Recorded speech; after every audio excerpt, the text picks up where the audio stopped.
সেটা 1947 সালের অক্টোবর মাস। পাকিস্তান ও আফগানিস্তানের সীমান্তবর্তী এলাকাগুলোর উপজাতি গোষ্ঠীগুলোর যোদ্ধারা অভিযান চালান কাশ্মীর উপত্যকায়। তাদের হাতে ছিল প্রচুর অস্ত্রশস্ত্র, কিন্তু তারা তেমন সুশৃঙ্খল বাহিনী ছিল না। ট্রাকে করে এই যোদ্ধাদের দল অগ্রসর হল বারামুল্লার দিকে। কাশ্মীর উপত্যকার এক প্রান্তে একটি কৌশলগতভাবে গুরুত্বপূর্ণ শহর ছিল এই বারামুল্লা। এখানে একটি ক্যাথলিক মিশন ও হাসপাতালের ওপর আক্রমণ চালান যোদ্ধারা। বিবিসি রেডিওর প্রতিবেদনে বলা হয়, বারামুল্লার অন্যান্য ভবনের মতোই সেন্ট জোসেফস কনভেন্টেও এই যোদ্ধারা ব্যাপক ধ্বংসযজ্ঞ চালিয়েছেন। এই উপজাতীয় যোদ্ধারা লড়াইয়ের ব্যাপারে তাদের নিজস্ব রীতিই মানে, আধুনিক যুদ্ধের কোনো নিয়মকানুন তাদের জানা নেই। 1947 সালের ঘটনা সম্পর্কে অনুসন্ধান ও তথ্য সংগ্রহ করতে বিবিসির হয়ে 2003 সালে অ্যান্ড্রু হোয়াইটহেড কাশ্মীর গিয়েছিলেন। ওই ঘটনায় যারা বেঁচে গিয়েছিলেন তাদের দুজন অ্যাঞ্জেলা রারানিয়া ও টম ডাইক্স। সেন্ট জোসেফস কনভেন্টে যখন আক্রমণ হয় তখন তাদের বয়স একেবারেই কম। অ্যাঞ্জেলার মা ছিলেন একজন চিকিৎসক, আর টম ডাইক্স ছিলেন একটি ব্রিটিশ পরিবারের সন্তান। তার মা ওই হাসপাতালে এসেছিলেন আর একটি সন্তান জন্ম দেওয়ার জন্য। অ্যাঞ্জেলা বলছিলেন, আমি দেখলাম দেয়াল টপকে ভয়ঙ্কর কিছু লোক ভেতরে আসছেন। তাদের হাতে বন্দুক, মুখে দাড়ি। তাদের হাতে যারা মারা যাচ্ছেন সেই নিহত ব্যক্তিদের হাত থেকে ঘড়ি খুলে নিচ্ছিলেন তারা। টম ডাইক্সেরও মনে আছে সেই দিনটির ভয়াবহ অভিজ্ঞতার কথা। তিনি বলেন, আমি দরজার ফাঁক দিয়ে আক্রমণকারীদের উত্তেজিত মুখগুলো দেখতে পাচ্ছিলাম, আর আতঙ্কিত নার্সরা একটা কোণে জড়োসড়ো হয়ে আছেন। আমার মনে আছে তাদের কয়েকজনকে কাপড় চোপড় ছেঁড়া অবস্থায় দেখেছি। তারা ধর্ষিত হয়েছিলেন কি না আমি জানি না। অ্যাঞ্জেলা বলছিলেন, তারা যাকেই পাচ্ছিলেন তাকেই ছুরি মারছিলেন বা গুলি করছিলেন। এমনকি হাসপাতালের শয্যায় শুয়ে থাকা লোকদের ওপরও তারা আক্রমণ চালিয়েছিলেন। বারামুল্লা শহরেও ব্যাপক ধ্বংসযজ্ঞ চালায় এই আক্রমণকারীরা। ওই শহরের একটি প্রভাবশালী শিখ পরিবার ছিল বালিরা। শিখ সম্প্রদায় ছিল আক্রমণকারীদের বড় টার্গেট। সেই বালি পরিবারের একজন বলছিলেন, শহরে ব্যাপক আতঙ্ক তৈরি হয়েছিল। সবাই দৌড়ে পালাচ্ছিলেন। সবার মুখেই এক কথা, বাঁচতে হলে পালাও। একজন শিখ মহিলা বলেছেন, যুবতী মেয়েদেরও ধরে নিয়ে যাওয়া হয় সে সময়। তিনি বলেন, এরই মধ্যে তারা আবার যুবতী মেয়েদের ধরে নিয়ে যাচ্ছিলেন। তাদের নিয়ে যাচ্ছিলেন অন্য গ্রামে। আমার সম্পর্কীয় 3 বোন ছিলেন, তাদের সবাইকেই তারা ধরে নিয়ে যান আমার চোখের সামনেই। এরপর তাদের আর কোনো খোঁজ পাইনি আমরা। এই আক্রমণ হয়েছিল ব্রিটিশ শাসকদের ভারত ত্যাগের 2 মাস পরে।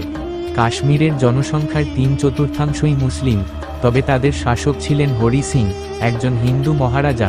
তিনি সিদ্ধান্ত নিতে পারছিলেন না যে হিন্দু প্রধান ভারতে যোগ দেবেন নাকি মুসলিম প্রধান পাকিস্তানে যোগ দেবেন। সেই রাজ্যের যুবরাজ ছিলেন হরি সিংয়ের ছেলে করণ সিং। করণ সিংয়ের কথায়, 1947 সালের 15 আগস্টের পর আমার পিতা তাত্ত্বিকভাবে স্বাধীন রাজায় পরিণত হয়েছিলেন, কারণ তিনি ভারত বা পাকিস্তান কোনোটাতেই যোগ দেননি। তিনি দুটি দেশের সঙ্গেই স্থিতাবস্থা বজায় রাখতে চুক্তি করতে চেয়েছিলেন। সে প্রক্রিয়া চলার মধ্যেই উপজাতীয়দের ওই অভিযান হয়। উপজাতীয় গোষ্ঠীগুলো অভিযান চালিয়েছিল পাকিস্তান ও ইসলামের নাম নিয়ে। মহারাজা তখন একটি উৎসবে যোগ দিয়েছিলেন এবং এই আক্রমণের জন্য একেবারেই তৈরি ছিলেন না। করণ সিং বলছিলেন, সে সময় কাশ্মীরের রাজধানী শ্রীনগরের রাজপ্রাসাদেই ছিলেন। তখন একটা দরবার চলছিল।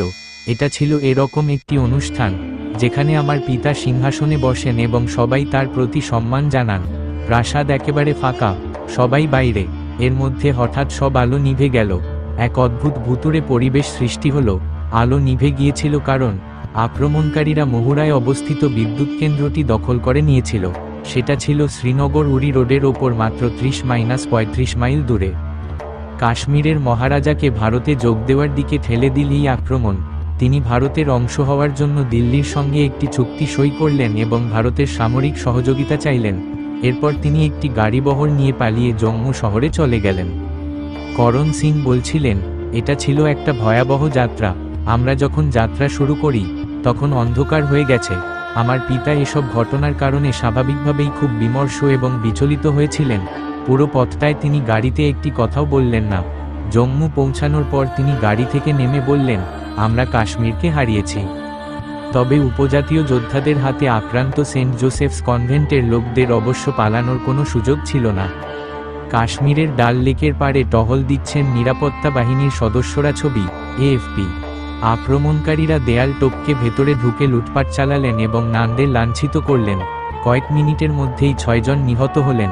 তাদের মধ্যে হাসপাতালের রোগী থেকে শুরু করে নার্স সবাই ছিলেন। আরও ছিলেন টম ডাইকসের মা বাবাও।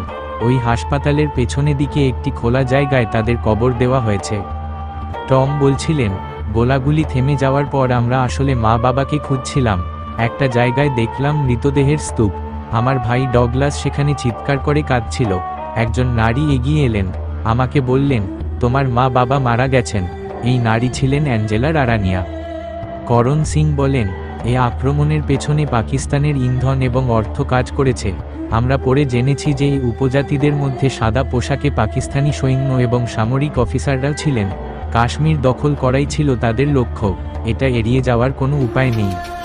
কিন্তু পাকিস্তানের এই চেষ্টা তো সফল হয়নি, প্রশ্ন করা হয়েছিল করণ সিংকে।